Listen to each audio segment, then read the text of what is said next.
students na hindi makaka-attend po no, for today.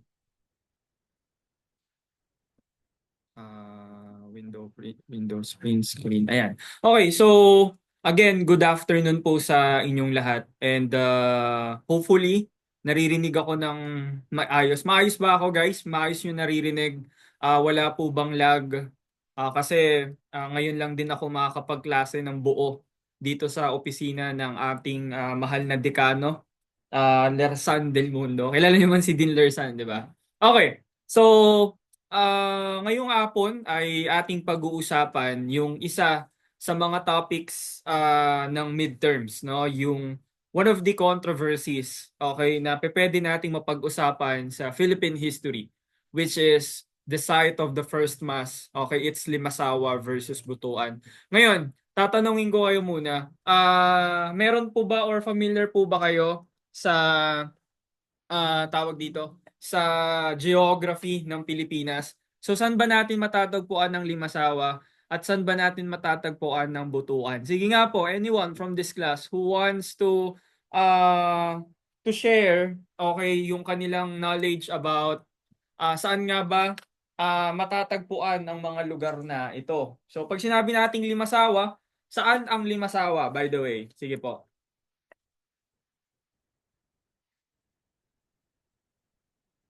Saan ang Limasawa, mga kapatid? Limasawa, saan po ang Limasawa? Limasawa. Southern Leyte, sir. Okay, sabi ni Clarino sa Southern Leyte, okay? Now, ang Butuan. So, ang Leyte ay matatagpuan natin saan? Sa Visayas. Ang Butuan kaya guys, saan matatagpuan? Anyone? Taas lang kayo ng kamay if ever you want to speak, no? Sino po? Sino kaya? Saan ba ang Butuan? Okay. Saan ang Butuan? So pag sinabi nating Butuan guys, okay, ang Butuan ay matatagpuan natin sa bahagi ng Mindanao. Okay, particularly sa Agusan del Norte. So, bakit nga ba natin pag-uusapan ang topic na ito? For the very reason kasi na nung May 8, 2018, no? So 7 years ago, President Rodrigo Duterte signed executive order. Okay, this is President Rodrigo Duterte. Pinirmahan po niya yung executive order number 55.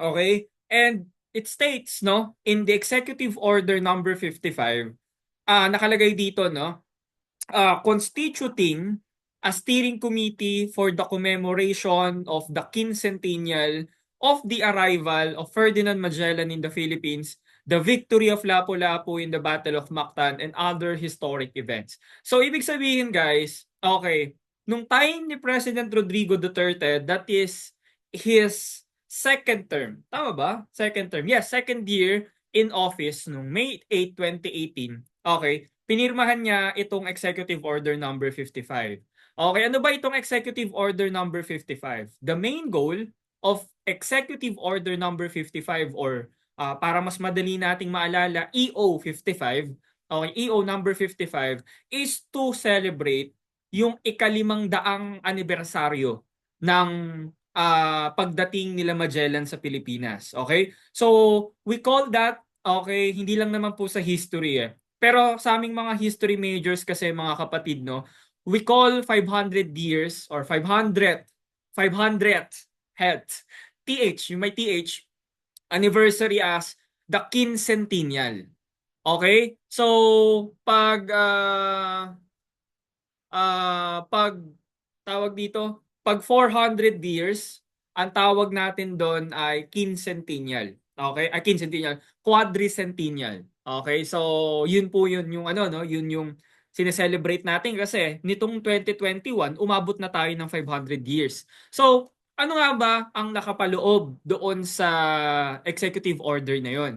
Ang nakapaloob sa executive order na yon, ang sinasabi niyan is parang Rodrigo Duterte, the former president, no, ang inuutusan niya ang National Historical Commission of the Philippines na mga siwa ng mga programa at ng mga activities alinsunod dito sa commemoration nga ng quincentennial ng Pilipinas, no? So yung NHCP or yung komisyon ng Pambansang Komisyong Pangkasaysayan ng Pilipinas, ang kumbaga sila po yung punong abala dito sa celebration na to ng 500 years ni Magellan. So, bukod kay Magellan, guys, kasi it is included in the executive order that we would commemorate, okay, yung pagdating ni Magellan dito, okay, na syempre, it's medyo napapaisip din ako whether should we celebrate the 500 years of arrival ni Magellan or hindi. Sige nga po, dahil nabanggit ko na din naman na I'm talking about meron akong iniisip, no, kani-kanina lang din na should I tell my students that I have this kind of thought, okay, na we should not be celebrating itong 500 years ni Magellan. Kayo ba guys, do you think is it necessary pa ba sa ating mga Pilipino or sa Pilipinas, should we celebrate yung pagdating ni Magellan? Yes or no? Then siguro you can answer it by explaining why you choose that answer. Sige po guys, let's have a discourse lang muna para medyo ano lang tayo, kumalma lang tayo on this lecture. Do you think we should celebrate itong pagdating ni Magellan? Ito, nakalagay commemoration of the 500th anniversary of the arrival of Ferdinand Magellan in the Philippines. So sa tingin nyo ba, is it worth celebrating? Yes or no? And why? Anyone from this class, raise your hand if you want to answer. Sige po, wag po kayong mahihiya. For participation to guys. October 18, 2025. Com 2A and Sci 2A. Sige po, anyone who wants to start? Sinong gusto mag-share? Like, for you, is it, ano ba? Is it worth celebrating ba or hindi?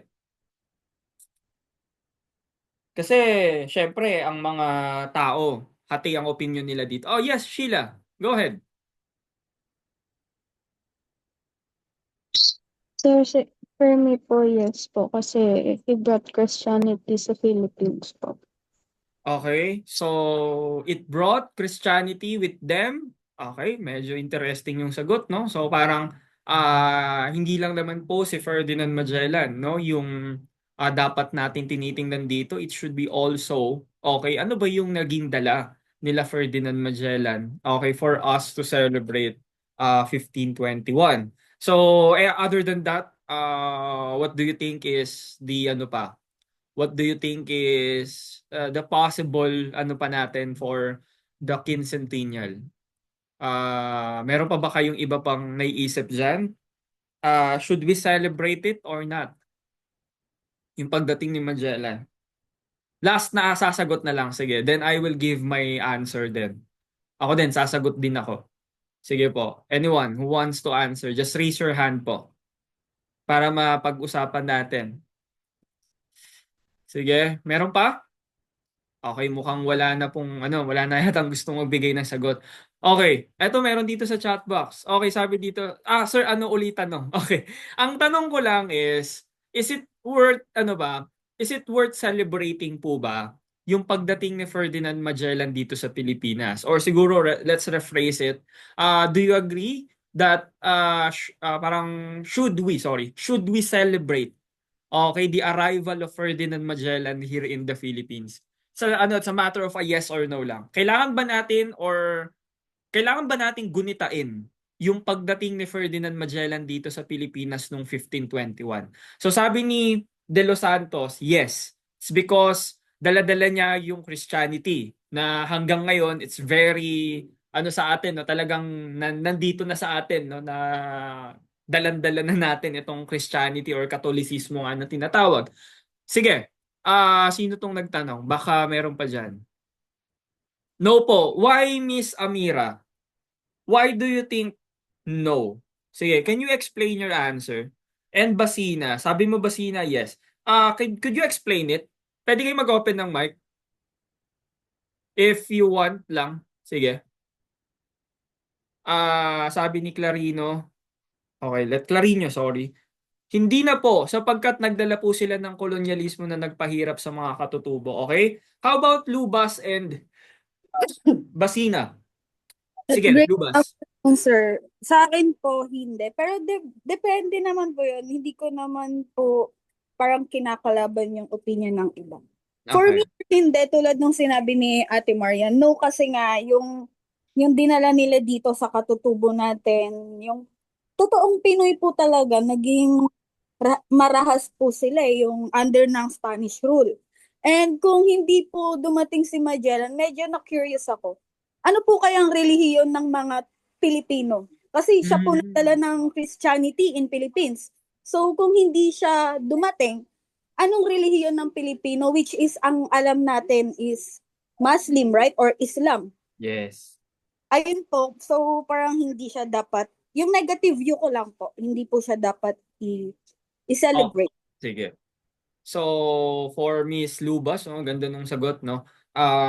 Thank you. Hindi natin siya dapat i-celebrate. Pero there's a question eh. There's a question in there's a question in mind. Uh, there's a question in mind na ano nga ba ang mangyayari pag wala si Magellan at hindi siya dumating? Anong magiging religion natin? So tama that the religion of the Filipinos, yung mga katutubong Pilipino before, it's not Christianity, but it is Islam. Okay, so there's a possibility that the Philippines would become an Islamic country if hindi nga dumating sila Ferdinand Magellan. So thank you Lubas, no, doon sa sagot. Si Miss Basina, Basina. Ano sir, nung narinig ko yung mga sagot nila, medyo na ano din ako sa opinion ko. Pero may isang ano lang naman worth celebrating lang dun sa nangyari. Kasi, 'di ba, simula nung pumunta si Magellan, parang nakita yung hospitality ng mga Pilipino. Okay. So, Yun lang. yan. So, na-open yung hospitality topic, no? Okay, ang interesting na mga sagot nyo. Okay. So, uh, of all the things that you have mentioned and even Clarino in the chat box. Okay, yes, that's all correct. No, wala naman tayo ditong no. When we talk of opinion naman, it's a matter of how would you argue and how would you defend your opinion. But nonetheless, okay, you have good points. Okay, nakakatuwa 'yon. And yeah, hospitality is another thing na mention kanina lang, no? Yes, talagang kahit naman yung mga dayuhan, they would attest. Okay, yung mga primary source na sinulat nila, they could say that the Filipinos were very friendly. Okay, they were very welcoming to the Spaniards, no? So, uh next natin, no, next natin. Another celebration na gagawin is yung first mass. Okay? So, tandaan natin na nung pagdating ni Ferdinand Magellan sa Pilipinas, that is also the mark. Gaya ng sinabi nyo kanina, sinabi ni Lubas kanina. Okay? That is the mark or the parang yun yung no, yung pananda natin. Nung 1521, lumapag din sa Pilipinas yung Katolisismo. Okay? So, iba kasi yung Christianity na tinutukoy siguro ng iba. So pag sinabi kasing Christian, syempre, hindi ito yung, ano yung mga born again Christian. So guys, huwag kayong malilito. So sa topic natin ngayong araw, when we say Christianity, we are talking about the Christianity that was brought by the Spaniards. So yun yung Roman Catholicism o yung Katoliko na tinatawag. So kung hindi naman Katoliko yung dala-dala nila, meron din naman pong ibang type of Christianity. So, di ba, tandaan natin, Christianity, ito yung religion founded by Jesus Christ. Okay? So, nagkaroon ito ng napakarami, nagkaroon ng hati. So, we have yung Roman Catholicism and we have the Eastern Orthodox. So yung may babangga pa sa Roman Catholicism, ito naman yung mga kagaya nila Zwingli, okay, nila John Tetzel, sino pa? Basta mga mga magbi-build ng tinatawag nating yung born again Christians. So sila yung mga outside ng Catholicism but they were under Christianity. So celebrate natin yung unang misa sa Pilipinas na yan yung topic natin ngayong araw. And another celebration is, syempre, the Philippines were part of the circumnavigation of the globe done by Magellan and Juan Sebastian Elcano. So guys, tandaan natin that Magellan were the parang captain of the ship. Okay, 5 barko yun. He was the captain of the ship, and then hindi niya natapos yung circumnavigation, but rather ang nakapagtapos ng circumnavigation ay yung nasa kabilang side ni Magellan, yung nasa right side ninyo, that is Juan Sebastian Elcano. So he was part of the first voyage papunta ng Pilipinas, and Elcano would finish what Magellan started hanggang sa makarating sila ng Espanya ulit. Okay, so that is what we call a world history. So guys, 1521 would become a historic event for us Filipinos din, kasi we were part of this circumnavigation. The Philippines was mentioned, no, doon sa circumnavigation ng mundo. So it's a very parang we deserve the credit, but unfortunately, okay, what will happen after 1521? Syempre ito yung sinasabi nga nila ni Clarino sa chat box natin kanina, na ito yung dala nila yung kolonyalismo na tinatawag. So yes, napuntahan nila tayo dito, nadala nila yung Christianity dito, but after that, after all of those things, okay, tayo ay sasakupin eventually ng mga Kastila. Okay? So, syempre, hindi pa pwedeng mawala sa celebration natin yung kay Bayani Ferdinand Magellan, Lapu-Lapu, no? Yung pagkapanalo niya sa Battle of Mactan sa Cebu, okay, noong 1521. So, kailangan din natin i-celebrate 'yon, no? So, kung sine-celebrate natin yung pagdating ni Magellan, we should also celebrate yung pagkapanalo ni Lapu-Lapu dito sa Pilipinas. Okay? Kahit sabihin na natin sa Cebu lang siya nanalo, pero it is a testament po, no, na hindi basta-bastang magpapasakop ang mga Pilipino sa mga mananakop. Okay, so yun yung context. Okay, yun po yung context ng celebration ng 1521 sa Pilipinas. So we call that the Quincentennial Commemoration. Now, bakit po sir biglang magkakaroon ng controversy? Kasi kung sakali, para ma-imagine ninyo, imagine nyo na lang, nung 2018, there is a need, okay, to determine kung saan ba talaga naganap ang unang misa. Okay? So kumbaga, there is this kind of atmosphere nung 2017, around that year, 2016, before mag-2018, talagang nagtatalo na. Okay, yung dalawang panig. Nagtatalo yung Limasawa at ang Butuan. So, for it to be resolved, para maayos yung problema na yan, at hindi na po umabot sa quincentennial parang celebration. Kasi tama naman guys, di ba? Would you agree na kung patatagalin pa nila tong issue na to, hindi maseselebrate ng maayos yung 1521 sa darating na 2021. So anong ginawa ng dating commissioner ng NHCP? So Dr. Rene Escalante, he is the dating director ng National Historical Commission of the Philippines, or yung komisyong pangkasaysayan ng Pilipinas, no? So nandiyan siya. Now, ano ginawa ni Chair Rene Escalante? What he did was he reopened the case.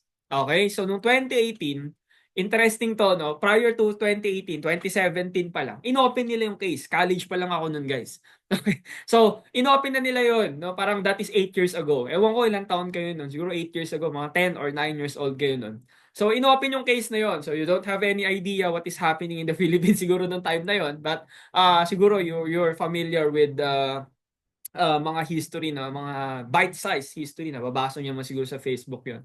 Anyway, so, nire-open yung case. Okay, saan daw ba talaga naganap ang unang misa? Is it in Limasawa or Butuan? But if you're going to ask, no, sasabihin ng mga normal na mamamayang Pilipino, grabe sa normal, no? Sasabihin ng ilan sa mga mamamayang Pilipino, ba't nagtatalo pa kayo? It's in Quiapo. Pero syempre, magagalit ang mga taga Limasawa at Butuan kasi the only choice that we have is letter A and letter B.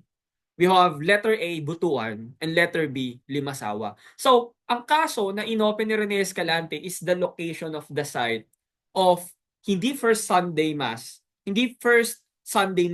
We are talking about a more historic event. The first Easter Sunday Mass in the Philippines. So pag sinabi nating first Easter Sunday Mass, what is the meaning of this? What is Easter Sunday, by the way, in Tagalog? Sige nga po. Kasi sa Amerika, when they say Easter, ito yung naghahanap ng itlog. Okay, di ba? Tama yung Easter egg na tinatawag. So, sa ating mga Katoliko, pag sinabi mong sinabi mong Easter Sunday, what we are, ano yung sinaselebrate natin in Filipino? Linggo ng, ano po? Linggo ng letter P. Okay. Grabe, hindi. Alam niyo yan. Posible naman, ayaw niyo lang magsalita. Pagkabuhay, sir. Ayan, okay. Thank you, Basina. Okay. Kailangan mo na talaga mag-open ng mic, no? Okay. So, linggo ng pagkabuhay. Guys, nagno-note ako ng recitation, ah. Okay, ito, mataas-taas ang binibigay ko dito. So, tingnan natin. Okay. So, linggo ng pagkabuhay. Kasi, yung first Easter Sunday Mass kasi, guys, ito sabi ng NHCP, we should not, kumbaga, hindi dapat first Sunday Mass. Kasi, apparently, kung first Sunday Mass, okay, the first Sunday Mass in the Philippines yung isi-celebrate, sabi ng NHCP, apparently, meron pong magko-contest.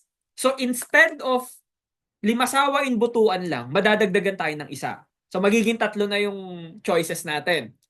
Bolinao, Pangasinan, okay, Limasawa, Leyte, at Butuan, Agusan del Norte. Or basta Agusan del Sur, Agusan del Norte. Basta around Agusan.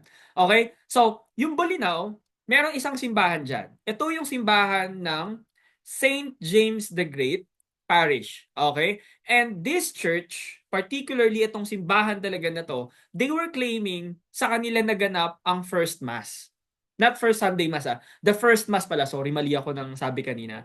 First Mass in the Philippines, sa kanila daw ginanap.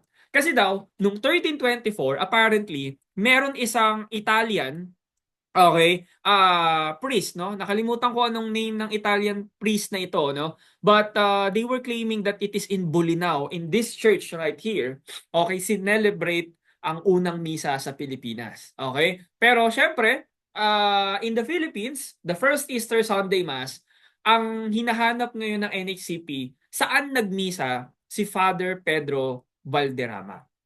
Okay? So si Father Pedro Valderrama po, so siya po yung presiding, parang priest, no? Siya yung chaplain ng expedition. Siya po yung punong abala nung first Easter Sunday Mass nga, na it's a long-standing issue kung saan ba talaga naganap itong Easter Sunday Mass na ito nung March 31, 1521. Okay? So, ano ang ginawa ng gobyerno natin diyan? So ang ginawa ng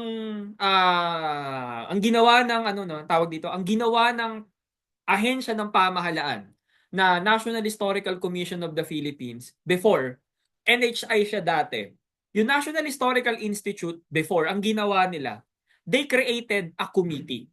They created workshops, they created debate groups, okay, para pag-usapan itong first Easter Sunday Mass. Okay, guys, as early as 1980s po, meron na pong committee, okay, to determine saan ba naganap ang unang misa. So we have the February 22 to 2025, February 22, 25, 1980 live-in workshop. So kung saan ba naganap ang first Easter Sunday Mass dapat yan in the Philippines.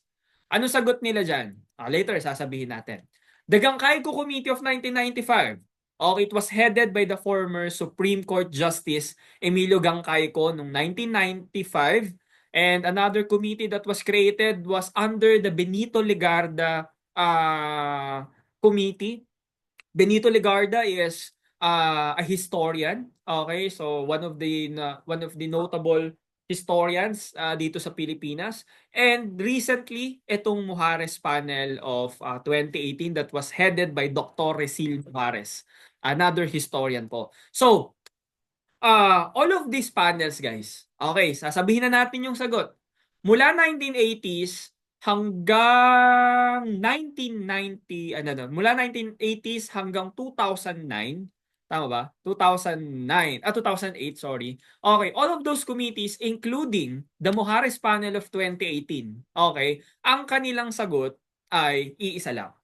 Okay? Anong sagot nila? The first Easter Sunday Mass happened in Limasawa, Leyte.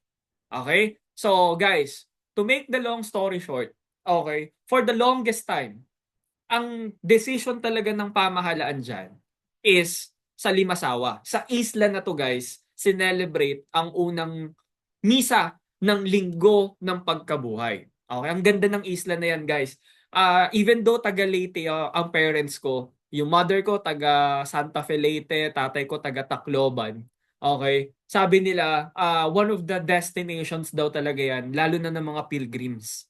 Pag sinabi natin mga pilgrims, yung mga nagko-conduct ng pilgrimage nga na tinatawag. Kasi dyan ginanap yung unang misa, the first Easter Sunday Mass. And that's one of my destinations din. When I go to Visayas, gusto ko pumunta dyan. Anyway, chika ko lang yan. Okay, so, however, okay, nasan yung butuan? So, yung mga taga-butuan, they say that yung unang tatlong panel kasi, yung live-in workshop noong 1980s, yung Gangkaiko Committee noong 1995, at yung Legarda Committee noong tawag dito, ay gagi. Yung Legarda Committee, naririnig nyo pa ba ako pag lumayo ako? Naririnig nyo ba? Okay lang? Medyo lalayo lang ako. Sakit na ng likod ko, nakaano ko. Okay, yung Legarda Committee ng 2009, okay? Ang eksena dyan is, sabi dyan sa screen ninyo, nakikita nyo naman siguro yung nasa screen, di ba? Okay. Sabi dyan guys, however, some groups from Butuan claim that they were not given ample time to present their position papers before the panels. So, ibig sabihin, nagkaroon daw ng parang hindi maayos na pagmamapa.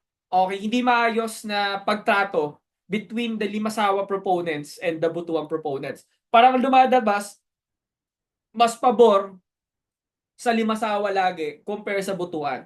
So, anong nangyari? Ang ginawa dyan, for the last time,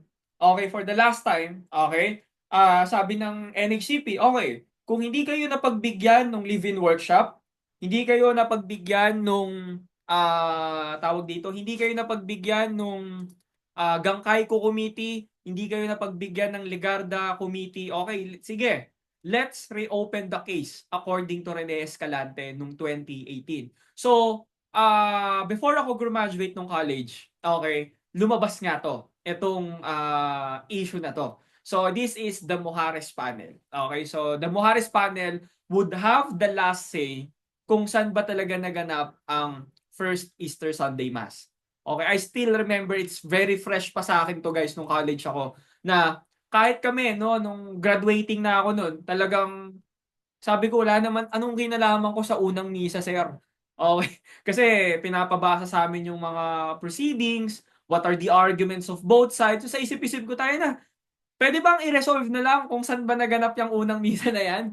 Okay, at ba't kailangan pa natin siyang tingnan? So, kung ano yung mga natutunan ko nung college ako, okay, I'm also inserting this in this lecture. May mga slides ako doon na ilalagay. May nilagay ako mga slides dito that when I was in college, okay, yun yung nakatulong sa akin para maintindihan ko tong topic na to. And I guess, these tips, yung mga informations na ibibigay ko sa inyo would also help you, okay, really understand what is the, yung tinatawag nilang floating issue dito. Na magpasa hanggang ngayon, maraming mga estudyante, ano ba talaga yung pinag-aawayan? Okay? Yun yung question lagi sa akin minsan. Ano ba talaga yung pinag-aawayan dyan, sir? At bakit nagkakagulo sila? So before we proceed to yung pinag-aawayan nila, let's talk about first the Mujeres panel. So the Mujeres panel, that was headed by the Cebuano National Artist for Literature, Dr. Resil Mujeres, of University of San Carlos in Cebu. He is a professor emeritus, a historian, and isang national artist yan guys. Batak yan, husay yan na tao. So siya po yung chair. Then meron siyang mga committee chairs also. We have Dr. Danilo Herona of Partido State University. He's a historian. We have also from Ateneo de Manila University, historian din po si Dr. Francis Navarro, Dr. Chas Navarro. Okay, and we also have here, okay, Dr. Carlos Madrid, a Spanish Pacific historian and a priest, okay, from the CBCP, Father Antonio Francisco de Castro, of the Ateneo de Manila University. And we have another chair from the DLSU. This is Dr. Victor Torres. Okay, siya po yung Secretary General. Siya pa rin yung parang punong abala in the Secretariat.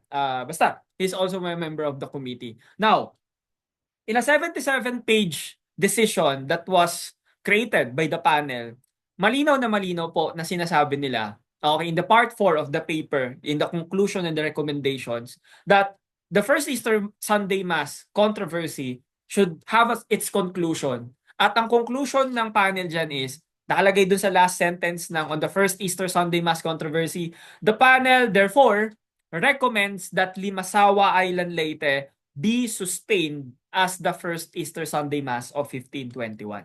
Okay? So, ibig sabihin, from 1980 hanggang 2018, okay, the first Easter Sunday Mass as determined and declared by the government, okay, it was in Limasawa, Leyte. It's not in Butuan, it's in Limasawa, Leyte. Now, bakit ba tayo magkakaroon ng ganitong klase ng kontrobersiya? Okay?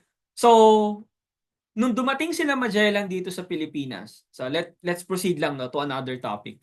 Okay? Nung dumating dito sila Ferdinand Magellan, yes, dala-dala nila Christianity, dala-dala nila yung idea ng conversion, i-convert nila yung mga non-believers into becoming believers of Christ na tinatawag. So, nagbisa sila dito. And ang dating paniniwala kasi guys, ang pinagganapan ng unang Easter Sunday Mass around 19th century to the 20th century. Okay, parang ang idea ng mga Pilipino is that the first Easter Sunday Mass happened in Butuan City. Okay? So, ang Butuan po ang pinaka nauna, okay, na pinaniwalaan ng mga Pilipino. But apparently, okay, na siguro not use the term apparent, unfortunately, etong Butuan City na to, okay, magfe-fade yan sa paniniwala ng mga Pilipino. So, pagdating ng huling taon ng pananakop ng mga Kastila sa Pilipinas at unang taon ng pananakop ng mga Amerikano sa atin, okay, ang paniniwala ng mga Pilipino na sa Butuan ito naganap, nag-shift yon. From Butuan, napunta ng Limasawa, Leyte. Okay? Bakit nangyari yun, sir? Yun yung pag-usapan natin on this another subtopic. Okay? So let's talk about the Butuan tradition. So bakit may Butuan tradition? So this tradition, it came first. Okay? For the longest time in Philippine history, yung mga Pilipino, they tend to believe, okay, na ang unang misa sa Pilipinas ginanap sa Butuan. Bakit?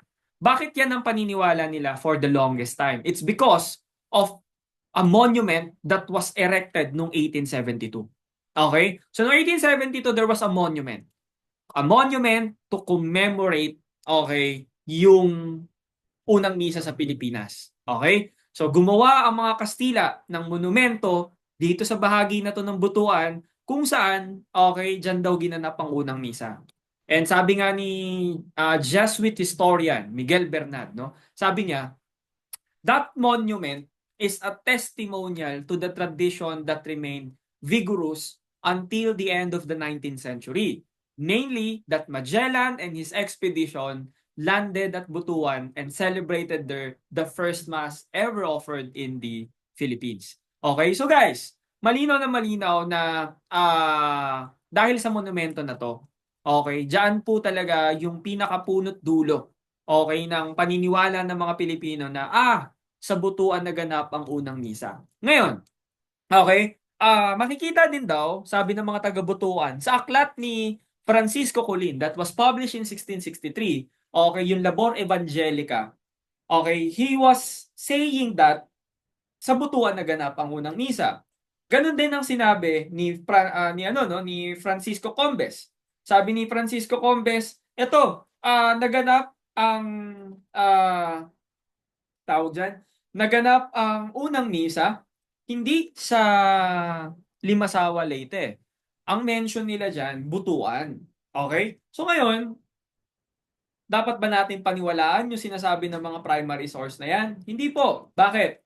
Ano ba basis ng dalawa? Okay, so let's talk about the basis of Colin and Combes. The basis of Colleen and Combes is according to William Henry Scott. Sabi ni William Henry Scott, pare, etong dalawang source naman kasi na to, wag dapat natin agad paniwalaan. For the very reason kasi na ang ginamit din na source ng source na yan, yung dalawang yan, ay galing lang din sa isang summarized version na na-publish noong 1550. So, after makabalik nila Antonio Pigafetta ng Spain, merong isang primary source or merong isang tao po ang gumawa ng aklat at sinamarize po yung buong expedition ni Ferdinand Magellan. So ngayon, dahil sa summary na yon, okay, syempre, when we talk of summary, ano ba ang nangyayari sa summary? Di ba guys, when we summarize something, okay, when we summarize a paragraph, when we summarize a lesson, etc., etc., ang nangyayari dyan is, ano ba? Kompleto pa yung details? Hindi na, di ba? Kasi you summarize eh. And when you summarize, there's a tendency that there were some informations po na mali-left out. Informations that were, talagang maalis siya doon sa pinaka main idea of that particular book, of that particular, yung tinatawag natin, of that particular work. So, ang nangyari dyan, summarize yung ginamit. So, may panganib na baka hindi talaga nila nabasa ng buo. May panganib na baka may mga informations na nawala. So, ano ang nangyari? Dahil dito, syempre, hindi pa natatapos ang paghahanap ng katotohanan. Buti na lang, nung 1800s guys, okay, merong isang Italian in the name of Carlo Amoretti. Okay, naglabas siya ng aklat. Okay, kasi apparently, meron siyang nakitang transcription ng kopya ni Pigafetta. So yung account ni Pigafetta, may nakita daw siya na manuscript doon sa Ambrosiana Library. At ang ginawa niya doon, ano ginawa niya? Ayun na. Okay, wait lang. Nababother ako sa ingay sa baba. Okay, may nagtotoo na ba? Yung motor ko nakabalandra lang. I don't know kung ano nangyari. Wag naman sana, Lord. Wala naman, mukhang wala naman. Okay. So, apparently, okay, sabi ko nga, may natagpuan yung mismong ginawa ni Pigafetta, pero hindi yun yung mismong ginawa niya. Okay, ano lang yun, another version ng ginawa ni Pigafetta that was close to the original. So, may nakita dun sa Ambrosiana Library at gumawa siya ng sarili niya out of that manuscript. So, ang tawag natin dun ay yung Primo Viaggio or yung Intorno al Globo Terracchio, okay, na isinulat ni ni Carlo Amoretti, Dr. Carlo Amoretti. Okay? So, what happened is, because of this publication and because of this discovery, guys, okay, yung mga historians, okay, yung ginawa kasi ni Carlo Amoretti na yan, bunangga nito.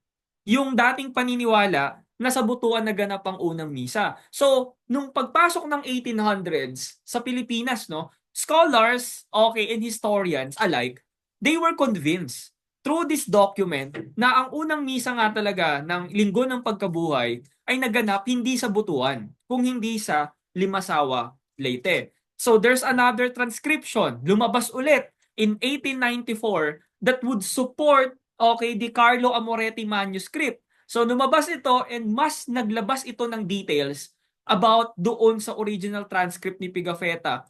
And talagang sinosolidify nito yung paniniwala that the first Easter Sunday Mass happened not in Butuan but it happened in Limasawa, Leyte. So that is why we have two traditions right here. The old tradition is the Butuan, wherein the Filipinos during the Spanish colonial period mas pinaniniwalaan nila na dyan naganap yung unang misa. Sabi ko nga, di ba, sa first lesson natin, as much as, as long as there were documents na lumilitaw, lumalabas, okay, na di-discover ng mga historians, ang kasaysayan natin nag-update.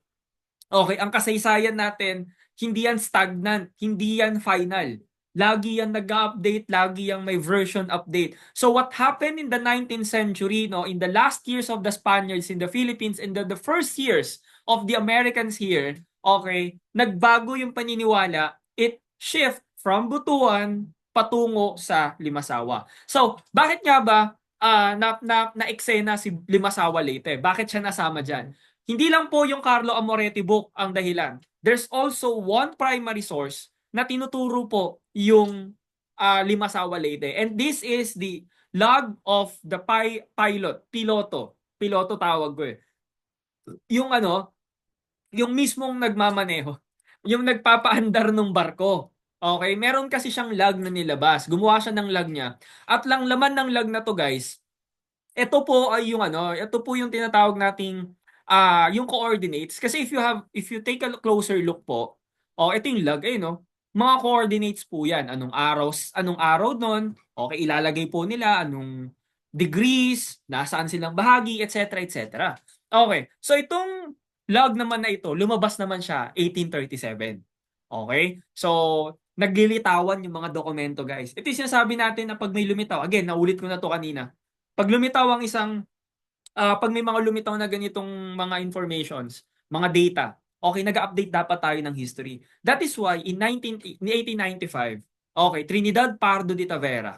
Okay? So, itong si Trinidad Pardo de Tavera, sabi niya, okay, ang Limasawa Leyte. Okay, sa Limasawa Leyte po naganap ang unang misa. So parang parang kumbaga kung kausap mo si Trinidad Pardo de Tavera ngayon, no, parang pag ikaw naniniwala ka pa rin sa Butuan, he would say na boy, sa Butuan daw ginanap yung unang misa. Sabihin sa ni Pardo de Tavera, bugok.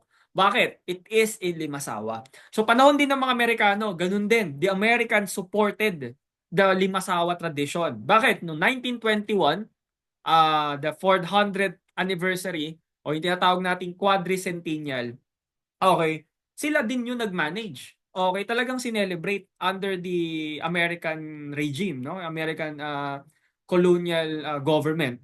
Sila, sinelebrate din at sinelebrate nila, tinulungan nila ang mga Pilipino. So, syempre, yung mga taga-Butuan, this change of the site of the first Easter Sunday Mass, hindi naman nila to tinanggap, especially by Butuan residents and pro-Butuan scholars. Pero wala na tayong magagawa eh. Kumbaga, for the longest time, okay, 1980s, 1995, 2008, and 2018, the decision was Limasawa. And we can say that this is over. Vince Carter, no? So, it's over na daw. No, for me, hindi pa tapos ang issue na to. Okay, hindi pa tapos ang issue na to kasi I guess we need to clarify some things, no? Kahit nung college ako, it's also one of my no. So one of my sana mangyari. Sana may mangyari na dahil magulo yung naging decision, dahil naging magulo din yung pagpe-present ng mga data over this site of the first mass, I guess kailangan talaga na may mga lumitaw na bagong mga bagong data para sana mas ma-resolve pa at mas ma-plansya pa natin yung site of the first mass na ito. Pero sabi ko nga, I will share to you yung 6 na dahilan na nakatulong sa akin to understand this nung college ako. So, bakit ba nagkakagulo yung mga tao? Bakit ba nahihirapan yung mga estudyante to understand this particular topic? Nahihirapan kayo intindihin to kasi, sir, ano ba pinag-aawayan nila? Yung location lang ba? So, sabihin na natin, saan ba talaga ginanap ang misa? Okay. The problem is, pinag-aawayan na yung lugar kung saan ba talaga naganap, sa Limasawa ba o sa Butuan. Poproblemahin nyo pa, okay, yung mismong isinulat ni Pigafetta. Okay, ano yung sinulat niya? Sinulat niya yung salitang Mazawa. Okay? So, itong Mazawa na to, okay, ito po yung nakalagay sa account ni Pigafetta. Diyan daw ginanap yung first Easter Sunday Mass. Okay? Kahit yung workshop, yan din yung problema. Kahit yung Gangkay Committee, yung Mazawa pa din yung issue. Legarda, Mujares Panel, okay, all of which tinuturo nila na ang Mazawa ay ang Limasawa Leyte. Pero sabi ko nga, here are 6 reasons po, guys, why why the Limasawa and the Butuan proponents were having a hard time to resolve this issue. Number 1 is yung sinulat ni Pigafetta sa kanyang account, yung Mazawa. Okay, sa Pilipinas kasi, guys, there's no place, okay, na nakasulat na Mazawa. Okay, wala po tayong lugar sa Pilipinas na ang pangalan ay Mazawa. Okay? Ang meron lang tayo, katunog ng Mazawa. Ano yun? Li Mazawa. Okay, pwede. Sir, pwede yan. Magkatunog. Mazawa Limasawa. Okay, pwede. Kasi description din ni Pigafetta, isla, ang Mazawa. Ngayon, papatalo ba mga taga-Butuan? Hindi. Bakit? Also in Butuan, there is a place called Masao. Okay, so that is Masao, Butuan.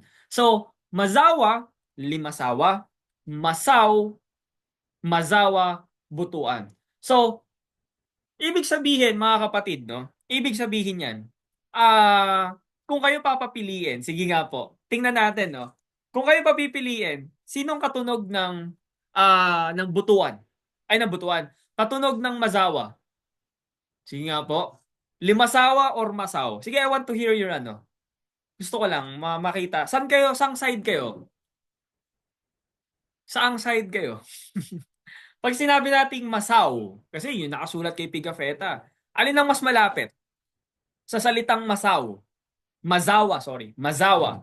Is it Limasawa ba? Or is it Masao, Butuan? Saan kayo? You can type it in the chat box para lang makita ko kung alin kayo dito sa dalawa. Sino yung kinakampihan nyo for this time? Kasi issue yun, guys. Issue yung tawag di yung first Sunday eh. Okay, issue siya.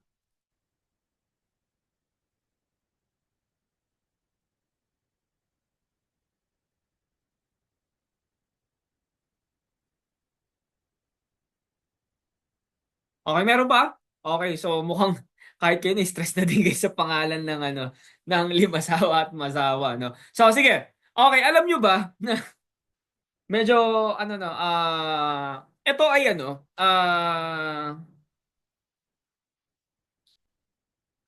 tawag dito, ang malapit sa Mazawa, apparently yung Masaw. Okay, when it comes to pronunciation, Masaw, Mazawa. Kasi para sila letter M. Okay? Now, another reason bakit nagkakagulo kayo is, or ba't nagkakagulo yung mga tao, it's because of yung idea na nabanggit ba talaga ang Butuan sa tala ni Pigafetta. Okay? So, kahit yung mga mga estudyante, sir, na-mention ba yung Butuan? Kasi kung na-mention yung Butuan, strong pa rin yung case nila. It can be contested pa rin.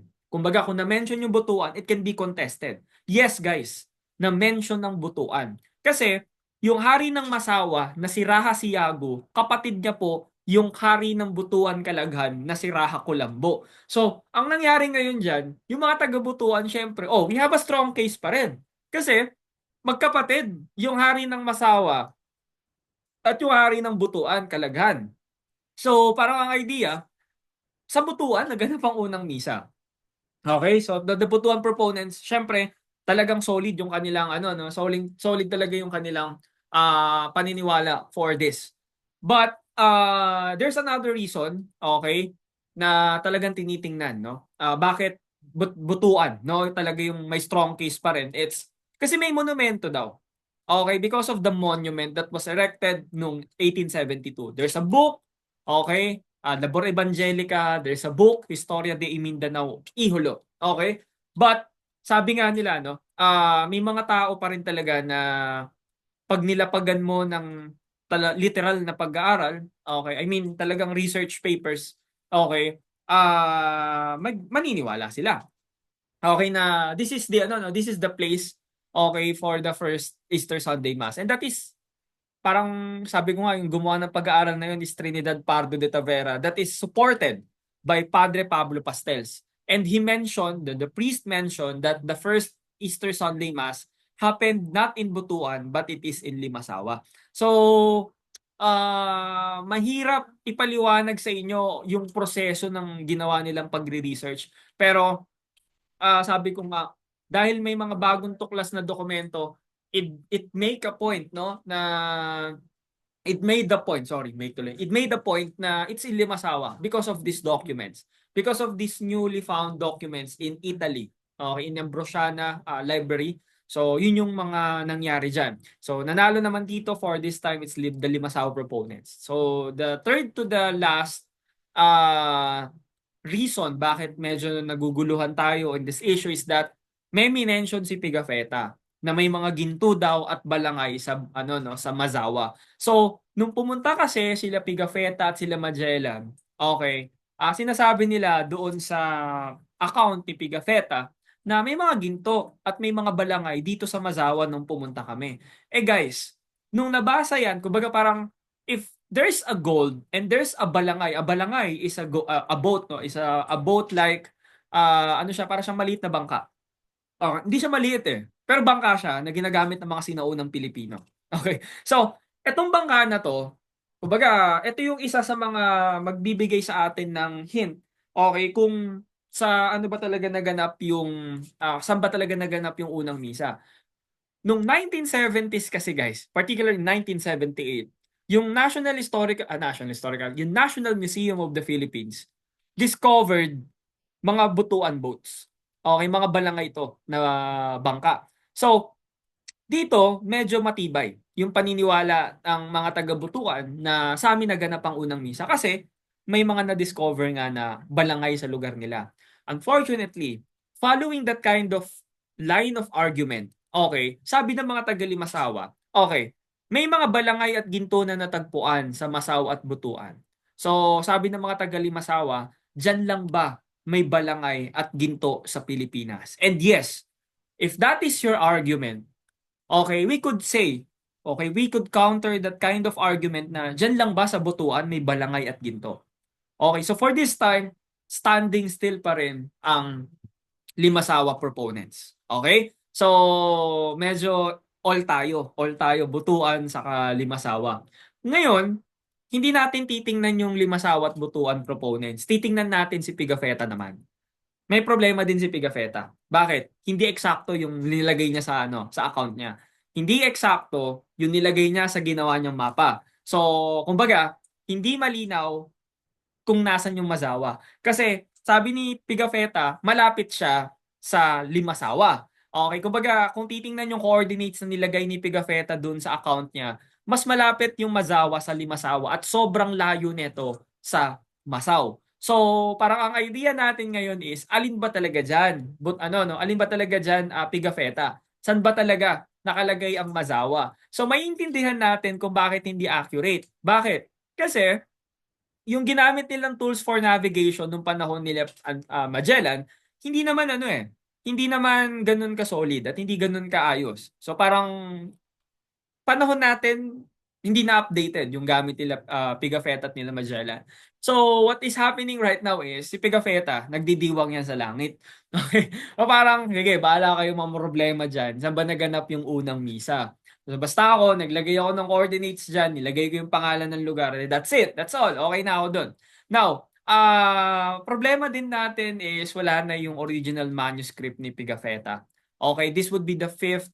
Okay, and pang-anim pala to. Yung pang-anim is number 5 pa rin pala yung nakalagay, no? Wala na yung original manuscript ni Pigafetta, guys. Okay, yun yung nakakalungkot dun. Ang meron na lang tayo mga parang revised copy of the original manuscript ni Antonio Pigafetta. Kung nandoon lang sana or the original was still kumbaga pwede pa nating ma-access. Wala tayong kopya nun eh. Kahit saan ka pumunta guys, there's no copy of the original manuscript eh. So yung original primary source, wala na po siya. So kung nandyan lang sana siya, edi sana it could give us an idea saan ba talaga naganap ang first Easter Sunday Mass in the Philippines. But then again, okay, to end our lecture, okay, it is the National Historical Commission of the Philippines who still has the power to decide whether it's in Butuan or Limasawa. So, ang final na sagot natin dito guys is the decision made by the NHCP kay Rene Escalante, no? Dr. Rene Escalante, the first Easter Sunday Mass happened in Limasawa. Now, baka sabihin ng mga taga-Butuan, they were ignored, they were sidelined. No, you were not sidelined, you were not ignored, and also, hindi po kayo dinaya. What is really, okay, parang what really matters is, kahit hindi po ginanap sa Butuan ng unang Easter Sunday Mass, sa Butuan din po natin kasi matatagpuan ng isa sa mga kumbaga pinakamayamang lugar when it comes to yung Tawag yan yung significance ng lugar na to sa ating kasaysayan. Sobrang significant ng Butuan. Bakit? Dito napatunayan na may mga ano talaga, no, na yung mga Pilipino, na yung mga Pilipino ay talagang city, ano tayo eh, we belong to the Austronesians talaga. Mga sea people, kilala nyo si Moana. Okay? Kamag-anak natin yun. Okay, we belong to that. Na talagang we have a rich history in Butuan. Okay, sa Butuan, dito rin makikita natin that the Butuan people, okay, were part of the grand journey of Pigafetta and Magellan because we interacted with them. Okay, yung mga taga-Butuan interacted with Pigafetta, they interacted with what do you call this? They interacted with Magellan's crew, okay, and also Pigafetta, nag-inuman sila, nagsandugo sila sa Butuan. So, it's not a matter of, ay, hindi kasi kami pinili, we're not that historically rich. No, Butuan is still considered one of the historically rich places here in the Philippines. Kaya nga po, okay, kung ang Manila, we have the National Museum of Fine Arts, Anthropology, etc., etc. In Bicol, they have the National Museum. In Ilocos Norte, they have a National Museum right there. In Palawan, in Brooks Point, they have a National Museum. And in Mindanao, particularly in Butuan, there is a National Museum, okay, na itinayo in honor of these collections right here. Okay? That is why, kahit hindi po pinili ang Butuan, okay, sobrang significant pa rin, okay, ng Butuan when it comes to the history of the Philippines. Okay? Isang malinaw po na katibayan ang Butuan that we were part, okay, of a grand history. Okay, yung paglalakbay ni Magellan. Okay, yung makasaysayang paglalakbay niya, okay, mula Spain sa Pilipinas at tatapusin ni Antonio Pigafetta. But then again, sabi ko nga, ang kasaysayan hindi natatapos. Okay, ang kasaysayan, pag may lumabas na dokumento, nag-a-update po iyan. Okay, and can we say that the answer for this controversy is final? I guess hindi po. Okay, hindi pa po natatapos ang paghahanap ng tamang sagot. And I would end this topic and this lecture in this particular slide. Okay, saan ba talaga naganap ang unang misa? Sa Limasawa ba o sa Butuan? And that is all for today. Okay, thank you for listening. And if you have any questions ba? Okay. Okay din pala mag-discuss sa ganito na yung may upuan ka ganito. Okay, any questions? Dali na. Questions were, okay na tayo sa questions. Sige. Feel free to ask questions. If something is bothering you about our lecture, feel free to ask the question. Sige na po. Okay, sasabihin to. Nanda po, sir. Nanda po. Sir, kailan yung exam? Okay. So, sige. Let's settle the exam.